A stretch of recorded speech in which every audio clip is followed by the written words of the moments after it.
Так, мы идем в музей. Кстати, я знаю русский. Видишь? Главный этаж. Вот, кстати, Сокол. эта карта. Ну да. Не заблудимся по-любому. В подземелье. Ну это мы когда уже будем выходить.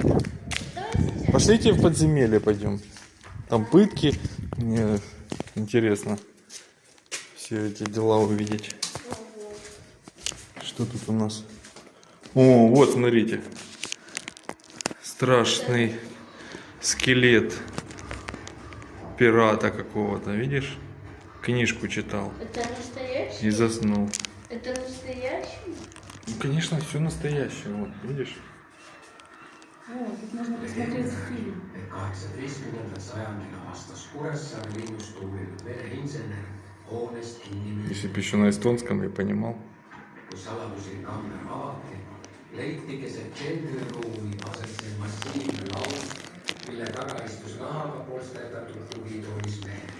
Это какая-то сказка, наверное, Skeletti tuli uudistama про скелет. ühiskonnas ning teiste seas lisatas kohalik linnakooli joonistusõpetaja Luukre üles.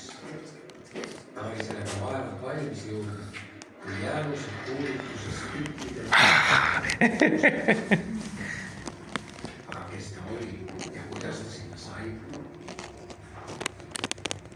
Suurest avastusest paar sajandit varem, reformatsiooni ajal, oli katoliiklik Saare lääne piiskop hädas protestantide Katoliический епископ.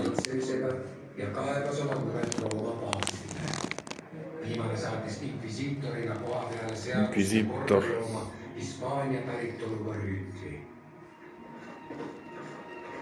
Piiskopi vasallidele pakkus uus käskija meelehärmi. Nad panid rüütli meelekindluse ja Немецкие рыцари, крестоносцы. saates tema juurde imeilusa valgejuukselise tütarlapse. Rüütel armuski koolitari ja sattus niiviisi vastuollu katoliku kirikus kehtinud sölipaadi nõudega. Olukord sai õige pea avalikuks ja karistuseks võeti tütarlapse valged juuksed maha ning ta saadeti Kaarma nõnna kloostrisse oma patust meelt parandama. Armunud rüütel otsustas neiu kloostrist päästa ning peitis sõnumi leivakandjaks Секретное письмо. kloostrisse. Õnnetuseks jõudis tütarlapsele mõeldud kiri hoopis piiskopi lauale.